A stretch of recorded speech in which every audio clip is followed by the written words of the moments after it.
안녕하세요, 눈미의 눈탱입니다. 오늘은 프로필 사진과 NFT에 대해서 말씀드릴 건데요. NFT에 대해서 좀 보다 보면은 PFP라는 거를 간혹가다 볼 수 있는데요. 이거는 쉽게 얘기해서 프로필 픽처의 약자입니다. 간단히 얘기해서 푸사죠, 푸사. 그래서 NFT 세계에서 이 PFP를 모르면 좀 아쉽거든요. 그래서 오늘은 이 이야기에 대해서 좀 말씀을 드려보도록 하겠습니다. 여러분에게 푸사는 어떤 의미인가요? 저는 사실 푸사를 크게 신경 쓰지는 않는데요. 그래서 제 개인 카톡의 푸사도 사실 2년 넘게 바꾸지 않고 있습니다. 여기 보이시는 거는 놀랍게도 저희 눈미의 인스타와 트위터 계정인데요. 사실 거의 하고 있지 않아서 팔로우는 아주 적습니다. 어쨌든 간 저같이 푸사에 관심 없는 사람도 있는데 관심이 많은 사람들도 꽤 많은 것 같아요. 제가 유튜브에서 푸사로 한번 검색을 해봤거든요. 근데 몇십만 조회수 기록한 영상들이 꽤 되더라고요. 보시면은 여자들이 좋아하는 카톡 푸사, 만나기 싫은 카톡 푸사, 남자들 프로필 유형 12가지 이렇게 푸사에 대한 영상들이 있는 걸 볼 수 있는데요. 이런 걸 보면 푸사에 대해서 사람들의 관심이 참 높구나 하는 걸 느낄 수 있었습니다. 특히나 이 영상들이 보시면은 20, 30대가 좋아하게 생겼잖아요. 그래서 MZ세대라고 불리는 20, 30대가 푸사를 특히나 많이 신경 쓰고 있지 않나 이런 생각이 들었습니다. 사람들이 참 많이 신경 쓰는구나 하고 생각든 게 있었는데요. 바로 카카오톡 멀티 프로필 기능입니다. 카카오톡의 멀티 프로필 기능은 상대방에 따라 자신의 푸사가 다르게 보이는 거잖아요. 예를 들어서 친구들한테 보여주는 나의 푸사, 아니면은 회사 사람들, 아니면 다른 모임에 있는 사람들, 그 각각의 사람들에 대해서 자신의 푸사를 이렇게 다르게 보이게 하는 거죠. 저희가 사회생활을 하면은 예를 들어서 거래처 사람이라든지 아니면 학교 선생님들 같은 경우에는 학부모라든지 아니면 학생이라든지 이런 사람들한테 제 개인적인 사진을 프로필 사진으로 보여주기 싫을 때가 있잖아요. 그런 걸 보면은 푸사가 온라인에서 자신을 표현하는데 굉장히 중요한 수단이구나 하고 알 수 있는 대목인 것 같습니다. 우리가 잘 아는 트위터와 메타에서는 프로필 사진으로 NFT를 지원할 수 있도록 한다라는 발표를 했습니다. 트위터는 이미 NFT를 푸사로 설정하는 서비스를 내놨는데요. 트위터 블루라는 유료 서비스가 있습니다.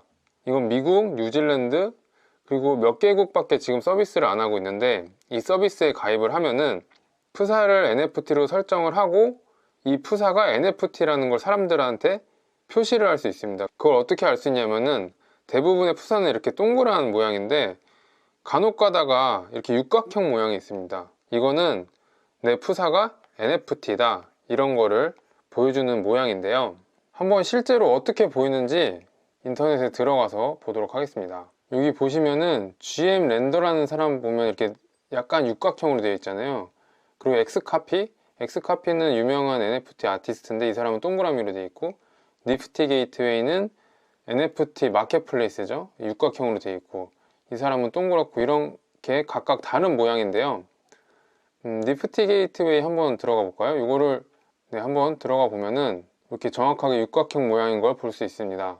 그래서 이거를 딱 눌러보면은 이렇게 NFT 주소랑 누가 소유했는지 이런 게 연동이 돼서 보여요. 신기하죠? 그래서 사실 제가 어떤 NFT를 갖고 있다 해도 그거를 누구나 캡처해서 자신의 프로필 사진으로 쓸 수 있는데, 트위터에서는 이거를 바로 연동함으로써 이 트위터 계정의 주인이 실제 푸사의 NFT를 가지고 있는지 없는지 이런 거를 바로바로 볼 수 있습니다. 여기에 네스 그래픽스라는 사람은 크립토 펑크를 해놨네요. 이걸 눌러보면은 이렇게 이 이미지 옆에 나와 있는 걸 알 수 있습니다. 근데 이게 크립토 펑크가 아니라 여기다가 또 이 이미지에다가 자기 로고를 넣어놨네요. 그래서 아티스트는 네스 그래픽스 이렇게 나옵니다. 조금 더 유명한 NFT인 BYC를 NFT 이미지로 한 사람인데요. 이 사람을 한번 볼까요? 여기 보면은 이쪽 보어드 에이프 야치 클럽 이렇게 컬렉션이 되어 있고, 이거의 소유주가 이 사람이다 이렇게 바로 볼 수 있습니다. 여기 NFT의 특징도 같이 나와 있고, 컨트랙트 어드레스나 어떤 블록체인이라든지 이런 게 나와 있습니다. 트위터는 이렇게 NFT를 푸사로 하는 서비스를 지금 열심히 또 하고 있고요. 한국에도 곧 들어오겠죠. 그 다음에 메타인데요. 메타는 아직 구체적으로 NFT를 어떻게 하겠다 이런 건 나와 있지 않은데, 메타가 갖고 있는 SNS 채널이 페이스북이랑 인스타가 있잖아요. 그래서 일단은 트위터처럼 프로필 사진을 NFT로 할 수 있는 서비스가 나오지 않을까 싶고요. 그리고 조금 더 나아가서 상상을 해보면은, 메타는 그야말로 메타버스의 진심인 회사잖아요. 그래서 자체 메타버스 플랫폼인 호라이즌과 그리고 메타버스를 즐길 수 있는 기기인 오큘러스 퀘스트도 직접 만들고 있습니다. 그래서 나중에는 이런 모든 메타버스 플랫폼과 함께 NFT를 활용할 수 있는 그런 서비스가 나오지 않을까, 이렇게 생각이 들고요. 앞서 카카오톡의 사례를 통해 푸사는 온라인의 나를 표현하는 수단이라고 말씀을 드렸는데요. 그럼 푸사에서 NFT를 사용한다는 것은 과연 어떤 의미일까요? 예를 한번 들어보겠습니다. 현실에서 몇천만 원짜리 롤렉스 시계, 그리고 에르메스 백, 그리고 멋진 람보르기니 차를 타고 다니는 사람이 있다고 상상을 해보겠습니다. 그러면 우리가 그런 사람들을 딱 봤을 때 첫 번째로 드는 생각은, 어쨌든 저 사람 돈이 좀 있나 보다, 이런 생각을 좀 하게 되잖아요. 첫 번째는 그렇게 경제력을 과시할 수 있는 그런 물건들이 되는 거고요. 뭐 나머지로는 이 각각의 브랜드가 갖고 있는 철학에 대해서 뭔가 자기는 소비를 한다라는 그런 이미지를 다른 사람들에게 보여줄 수 있겠죠. 온라인에서 비싼 NFT를 사는 것도 마찬가지인데요. 온라인에서 비싼 NFT는 현실의 롤렉스 시계, 에르메스 백, 람보르기니와 같은 역할을 하는데요. 전 세계에서 가장 비싸게 인정받는 NFT가 바로 여기 보이는 크립토 펑크인데요. 크립토 펑크는 처음에 10,000개가 발행되었습니다. 그 중에 이거는 9,998번째인데요. 이게 얼마 전인 21년 10월 28일 날 약 우리나라 돈으로 6,225원이 아니라 6,225억 원에 판매가 되었습니다. 사실 당시 가격이 이더리움이 약 한 500 정도 했었으니까 지금은 거의 한 반퉁 났죠. 그래서 한 3천억 정도 할 것 같은데, 어쨌든 간 저쨌든 간 굉장히 비싸게 팔린 거죠. 여기서 NFT에 또 재밌는 면이 있는데, 이날 이 가격에 팔렸냐 안 팔렸냐 이거를 아무나 볼 수 있습니다. 보통 이런 가격에 판매됐다 그러면 우리가 기사라든지 아니면 뉴스를 통해서 접하게 되잖아요. 근데 그런 거를 누구나가 검증하고 확인할 수 있습니다. 어떻게 하냐면요, 이렇게 이 NFT가 거래되는 사이트인 오픈시로 들어오면은 여기 보시면은 가격이 나와 있고요. 그리고 21년 10월 28일 날 이 가격에 거래가 됐다, 이렇게 나와 있습니다. 823983에서 925250 이렇게 이동을 했네요.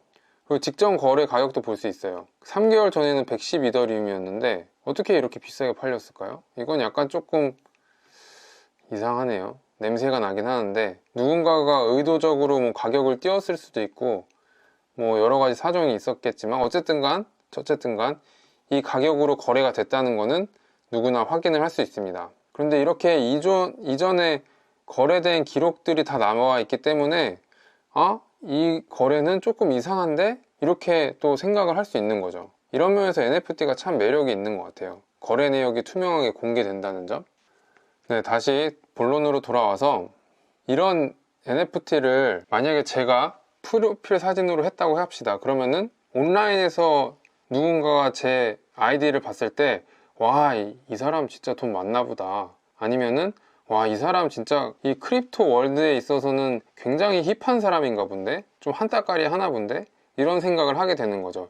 이런 식으로 온라인상에서 자신의 뭐 경제적인 과시라든지 아니면은 어떤 사람이라든지 이런 거를 표현할 수 있는 수단이 됩니다. 실제 유명한 셀럽들도 자신의 트위터 계정에 NFT를 한 사례들이 있는데요. 이거는 래퍼인 제이지고요. 여기는 셀레나 윌리엄스라는 유명한 테니스 선수, 그리고 여기는 NBA 유명한 슈퍼스타 스테판 커리고요. 그리고 이쪽은 팀버랜드라는 유명한 음악 프로듀서입니다. 이런 식으로 셀럽들도 자신의 프로필 사진으로 이렇게 NFT를 하는 걸 볼 수가 있어요. 지금까지 NFT가 프로필 사진으로 쓰이는 현재를 봤다면은, 그럼 앞으로 푸사로서 NFT는 어떻게 발전할까, 이런 거를 조심스럽게 한번 생각을 해보겠습니다. 이전에 크립토 펑크 같은 푸사는 자신이 크립토 세계에서 얼마나 선두주자인지 아니면 돈이 많다든지 이런 건 보여줄 수 있지만 사실 자신의 개성을 드러내는 데는 한계가 있다고 생각을 합니다. 그렇다면 자신의 개성을 조금 더 드러날 수 있으면서 그리고 NFT와 결합되는 형태의 푸사가 또 나오지 않을까 생각이 드는데, 이거는 얼마 전에 나이키에서 인수한 RTFKT라는 회사의 사례를 보면 그 힌트를 알 수 있을 것 같습니다. 여기 인스타그램을 한번 들어가 보면 되게 재밌는 것들이 있는데 실제 계정으로 들어가서 한번 보도록 하겠습니다. 여기 보면은 이 회사는 그 카메라로 실제로 보시는 게 이해가 빠를 것 같아요. 여기 재밌는 이거 한번 보겠습니다. 여기 카메라로 사람들을 비추면은 이렇게 사람들이 카메라 렌즈 안에서 이렇게 옷을 입는 거예요. 옛날에 혹시 포켓몬 고라는 게임 해보셨나요? 약간 그런 거랑 비슷한 건데 이렇게 가상의 신발을 신는 거죠. 발에다가 비추면은 실제로는 뭐 삼선 스웨바 신었다고 해도 아니면 이렇게 반팔티 쪼가리 입었다고 해도 이렇게 카메라로 비추면은 멋진 패딩을 입게 되는 모습이고요. 또 다른 영상 한번 볼까요? 이건 사진이네요. 뭔가 이게 스케이트보드 같은 거를 같이 넣어놨네요.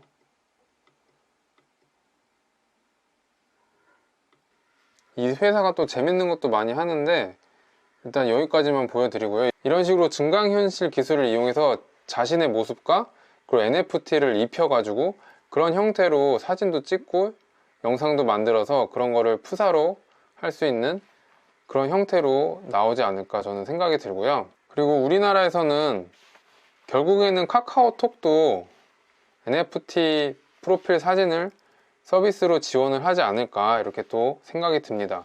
카카오는 사실 얼마 전에 제가 클립드롭스에서 NFT 사는 방법 보여드렸잖아요. 그 클립드롭스가 카카오 자회사에서 만든 거거든요.